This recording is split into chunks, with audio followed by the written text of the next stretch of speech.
What's up, guys? It's TechnoViking23 coming to you today with a little bit more commentary about Destiny 2.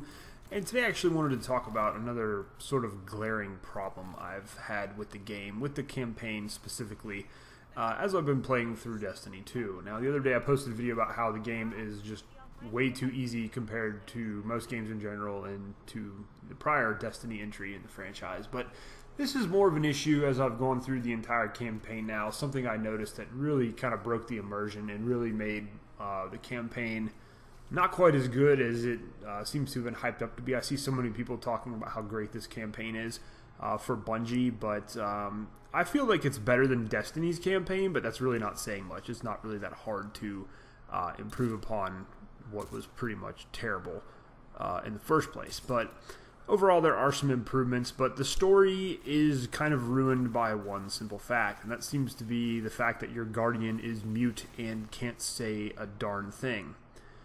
I really don't understand why they went this way with Destiny 2. If you remember Destiny, the first mission you were in where you actually get your ship on Earth after your ghost revives you, and your Guardian asks the ghost, will it fly? There are more voice lines in that scene for your Guardian than pretty much all of Destiny 2. In fact, I don't think I've come across a spot yet where my Guardian has said a word, and I'm well over 15 hours into the game. I've done the campaign, I've done a lot of side activities. My Guardian has not uttered one single word. And while this is not a big deal for the side activities, for the actual campaign where your Guardian is heavily featured in a lot of cutscenes, it's really immersion breaking and really kind of annoying, and I'm not really sure why they went this route. This is Bungie and Activision we're talking about, not some poor third-party developer who can't afford to hire voice actors. There's really no excuse for this.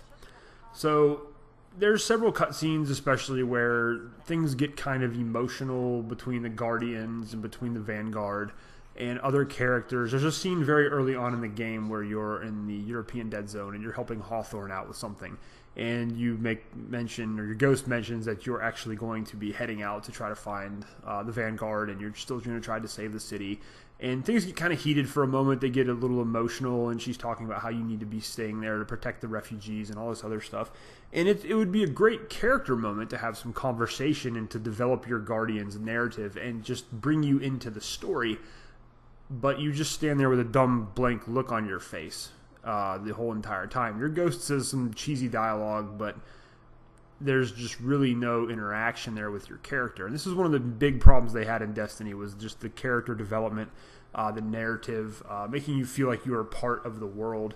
And it's just a lost opportunity. And it's really sad that Bungie continues to miss out on these opportunities with the Destiny franchise in general. They could be doing so much better at this. And, again, people have been really hyping up this campaign, saying it's really good.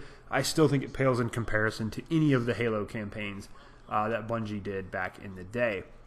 I'm reminded a little bit of Halo Reach when I talk about this. One of the things, I know a lot of people don't care for Halo Reach. It was one of my favorite Halo games. But I love the character of Noble Six, because what it did was it actually took you as the player and it brought you into the game. You had a personality. You talked to your other teammates in the game. You had voice lines. You could customize your armor. You were part of all the cutscenes with that customized Spartan, and it really brought you into the story, made you feel like you were part of the game world, made you feel like you were making a difference as you interacted with the other characters. Here in Destiny 2, it's like, what am I doing here? I'm just like a mime that's standing here waving my arms and moving around, and I'm not really doing anything. I'm not part of this world. This is more about Zavala and Ikora and Cade 6. And again, of course, Nathan Fillion steals the show with his voice acting in this game. I think if it wasn't for him, though, the voice acting in the campaign would be utterly terrible. And again, I just don't understand this from a big budget AAA developer, how you can do something like this campaign and your character, the so-called hero of the story, is completely voiceless. You have no voice. You have nothing that brings you in as a player that makes you feel invested as if you're part of the story. Even in the original Halo games, Master Chief was kind of like the silent, badass character, but he still had voice lines now and then. He had good voice lines. And it made you feel as if, Master Chief was there. He's part of this world. Here it makes you feel like you're just some bystander watching everybody else do stuff, watching everybody make plans and talk about things.